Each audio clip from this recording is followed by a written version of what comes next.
Good evening, and thank you for this opportunity to speak. My name is Joan, and I'm the Vice President of the IHM Sisters here in Monroe. My concerns regarding the impact of the building of a new nuclear power plant on the site at Fermi 2 focus on the environment and the health of the community of Monroe. While DTE intends to minimize environmental impacts, routine releases will occur in both liquid and air emissions. Current radiation health standards as used by the EPA and the NRC are referenced to healthy men. The reference man is a statistical model. He dates to 1974, but he's perpetually aged between 20 and 30 years old. He weighs 170 pounds, stands 5 feet 7 inches, and hails from Western Europe or North America. And he represents everyone in the U.S. when it comes to setting regulations for acceptable standards of exposure to ionizing radiation. What about pregnant women, children, and the frail elderly? What studies have been done on the effect of sustained low-level radiation in fetuses, children, and the elderly who have weakened immune systems? This is of special concern to us because we have 180 elderly residents at the IHM Sisters Mother House, which is within the Fermi environmental zone, the 10 miles. Routine radioactive discharges by nuclear power plants are deemed legal and judged to be safe by the NRC and the industry. Some of this is so radioactive, it is stored on site. Any loss of cooling water from mechanical failure or terrorist attack would cause a catastrophe. Routine releases of lower-level radioactive chemicals into the water are done in order to relieve pressure in the containment area and to limit the presence of radioactive and corrosive chemicals that damage reactor parts. The discharge for Fermi is very close to the water supply for the city and for Frenchtown Township.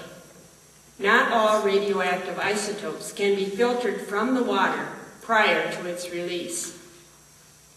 Fermi 2, after an accident on Christmas Day in 1993, released over 1 million gallons of radioactively contaminated water into Lake Erie. Other chemical releases are made into the air. By breathing in radiation from the air or drinking water that is contaminated, we ingest these chemicals. They in turn release fast-moving subatomic particles into our bodies that smash into and break molecules causing cancer, birth defects, and genetic mutations. Radioactive iodine aims for the thyroid. Strontium goes for the bones, and tritium behaves like water, dispersing throughout the body and entering cells where it can disrupt the DNA. Tritium cannot be filtered out. What studies have been done on the long-term effect of tritium, which is released into the air and water by nuclear power plants? Fermi 3 will be located close to a coal-firing plant which emits particulates that are very dangerous to our health. Actually, scientists contend that people are exposed to higher radiation doses living near a coal-fired plant than living near a nuclear power plant. What studies have been done on the interaction of radiation emitted from nuclear power plants with that produced by coal-fired plants? Is it true that radiation bonds with particulates from the coal-fired plants, which are then ingested by humans and animals, causing damage to our health? Wouldn't this kind of information be pertinent for the environmental analysis for Fermi 3? The thing about radiation is you don't see it or smell it, so it's difficult to provide evidence of its presence as a pollutant. But it does accumulate in body tissue and may cause damage to the structure of DNA.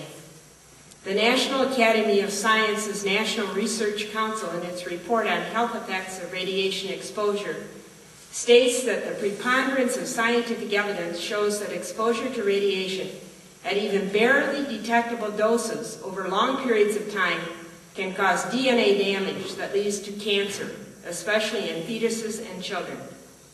What is not fully appreciated is that chemicals do not do their worst damage by exposing people to radiation in the environment. Rather, the real damage is done through ingesting them through breathing, drinking, and through the food chain, especially through fresh milk and other dairy products, concentrating in organs like the lung, thyroid, bone marrow, and the female breast. These internal radiation doses are especially harmful to infants in the womb, children, and older people with weaker immune systems. In Monroe County, the cancer death rate is 10% above the national average. Cancer mortality in children who are most susceptible to radiation soared from 21% below the average in the 1980s to 45% above the national average in 2005.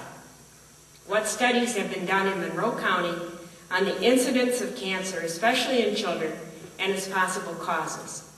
This is of concern to us as sisters, many of whom have spent several years in Monroe studying and teaching in local schools, and several of our women are currently undergoing treatment for cancer. Health and the environmental policies have long observed the precautionary principle. The principle developed at the Wing Spread Conference in 1998 asserts that before using a new technology or starting a new activity, there is a duty to take anticipatory action to prevent harm. It also declares that responsibility for the proof of harmlessness rests with the proponent rather than the public. Can you, DTE, and the NRC assure us that Fermi 3 will be safe? Can you assure us that the health of the community is not being and will not be compromised by the inevitable release of radioactive contaminants into air and water? Please do not rush to build an expensive and quite possibly harmful nuclear reactor until all the health issues are studied by independent researchers and the public is informed of any risk. Thank you.